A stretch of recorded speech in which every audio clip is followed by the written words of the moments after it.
After generations of bondage in the land of Egypt, the Israelites finally saw the dawn of their deliverance. The weight of slavery, the cries of the oppressed, and the hope for freedom culminated in a dramatic exodus led by Moses, a man chosen by God to stand before Pharaoh and demand the release of his people. 10 devastating plagues had swept through Egypt, each one more severe than the last, finally breaking Pharaoh's resolve. He relented, allowing the Israelites to depart. With hurried steps, the people left behind the land of their captivity, heading into the wilderness, guided by faith and the promise of a new beginning.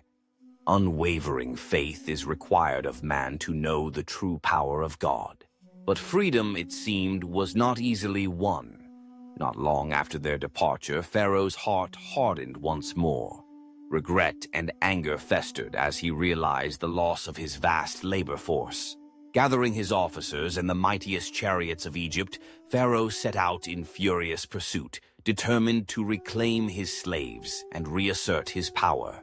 The ground trembled with the thunder of horses' hooves and the rumble of iron wheels as the Egyptian army closed in on the fleeing multitude.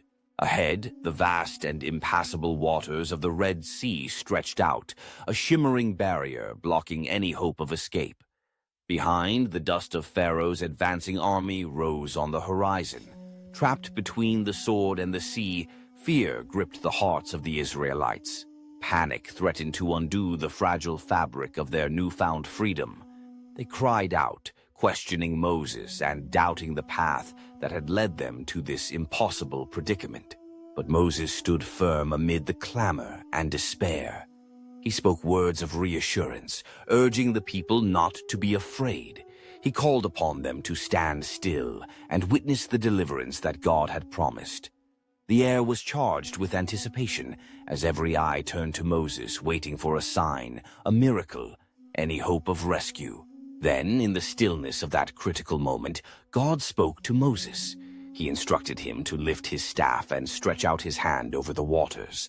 As night descended, a mighty east wind began to blow. It howled across the surface of the Red Sea, churning the waters and pressing them back. Slowly, astonishingly, the sea began to part. Walls of water rose on either side, towering and glistening in the moonlight, while the seabed was laid bare, dry ground where moments before there had only been deep, swirling water.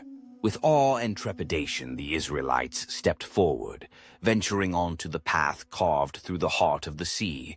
Each step was a leap of faith, but the way remained open, the waters held back by a force greater than any they had ever known. The entire nation passed through, men, women, and children, along with their flocks and herds, enveloped by the miraculous corridor of safety. But behind them, Pharaoh's army pressed onward, unyielding in its pursuit. The chariots and soldiers surged into the seabed, determined to overtake the Israelites. Then, at God's command, Moses once again stretched out his hand over the sea. With a sudden, thunderous roar, the walls of water collapsed, surging back to their natural course. The Egyptians were swept away, horse and rider alike, engulfed by the returning tide. Not one survived. On the far shore, the Israelites stood in stunned silence. They saw the evidence of their deliverance and the downfall of their oppressors. Fear and reverence for God filled their hearts, and they placed their trust in Him and in Moses, His servant. In that moment, a people who had known only captivity became witnesses to a miracle, forever marked by the power and faithfulness of the God who had saved them.